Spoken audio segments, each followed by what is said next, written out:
Tom Swift Among the Diamond Makers by Victor Appleton. Chapter 14. Warned Back. Tom's cries awakened the sleepers in the tent. Mr. Damon was the first to rush out. "Bless my nightcap, Tom!" he cried. "What is it? What has happened? Are we attacked by a mountain lion?" For answer, the young inventor pointed up the mountain to where, in the dim light from a crescent moon, there stood boldly revealed the figure in white. Bless my very existence!" cried the odd man. "What is it, Tom?" "The phantom," was the quiet answer. "Watch it, and see what it does." By this time Mr. Jinks and Mr. Parker had joined Tom and Mr. Damon. The four diamond seekers stood gazing at the apparition, and as they looked, the thing in white, seemingly too tall for any human being, slid slowly forward with a gliding motion. Then it raised its long white arms and waved them threateningly at the adventurers. "It's motioning us to go back," said Mr. Parker in an awed whisper. "It doesn't want us to go any farther." "Very likely," agreed Tom coolly. "But we're not going to be frightened by anything like that, are we?" "Not much," exclaimed Mr. Jinks. "I expected this. A ghost can't drive me back from getting my rights from those scoundrels."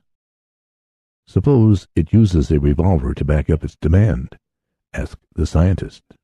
"Wait until it does," answered Mr. Jinks. But the figure in white evidently had no such intentions. It came on a little distance farther, still waving the long arms threateningly. Then it suddenly disappeared, seeming to dissolve in the misty shadows of the night. "Bless my suspenders!" cried Mr. Damon.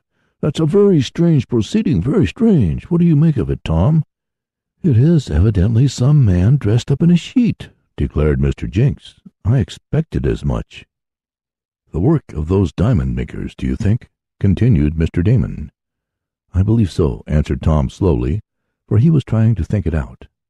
"I believe they are the cause of the phantom, though I don't know that it's a man dressed in a sheet." "Why isn't it?" demanded Mr. Jinks. "Because it was too tall for a man, unless he's a giant. He may have been on stilts," suggested Mr. Parker. "No man on stilts could walk along that way," declared Tom confidently. "He glided along too easily. I'm inclined to think it may be some sort of a light." "A light?" queried Mr. Damon. "Yes. The diamond makers may be hidden in some small cave near here, and they may have some sort of a magic lantern or a similar arrangement for throwing a shadow picture.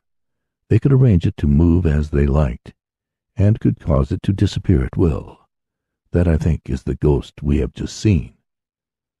"But the diamond makers have only been in this mountain recently," objected Mr. Jinks, "and the phantom was here before them.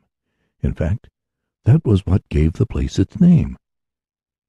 "That may be," admitted the lad, "but there are many places that have the name of being haunted, but no one ever sees the ghost. It is always someone else, who has heard of someone who has seen it.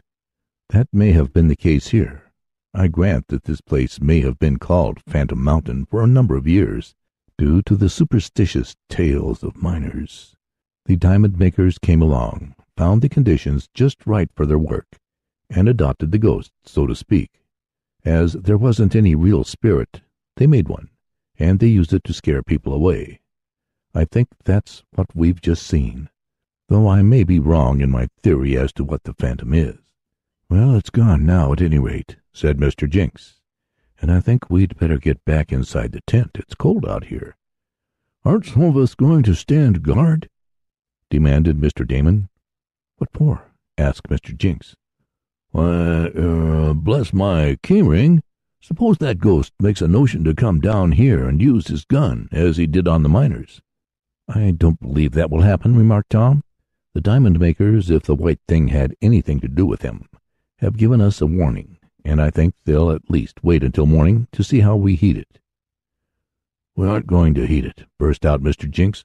"I'm going to go right ahead and find that cave where they make diamonds." "And we're with you," exclaimed Tom. "We'll have a good fire going the rest of the night, and that may keep intruders away. In the morning we'll begin our search, and we'll go up the trail where we saw the white figure."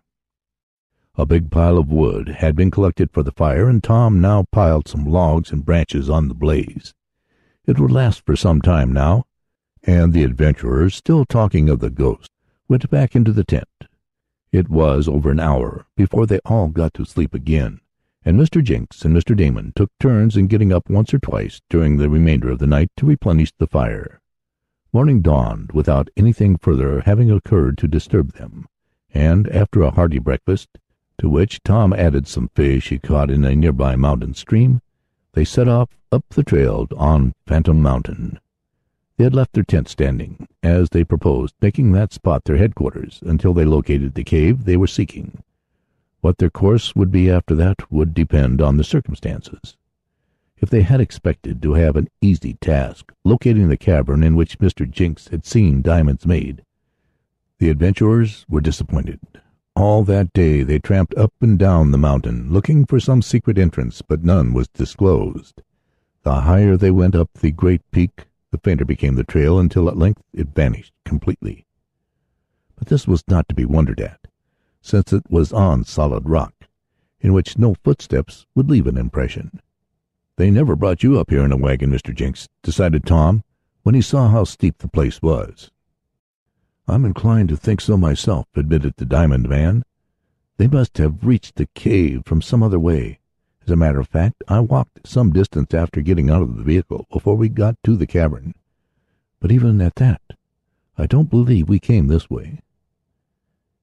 "Yet the phantom was here," persisted Tom, "and I'm convinced that the cave is in the neighborhood. It's up to us to find it."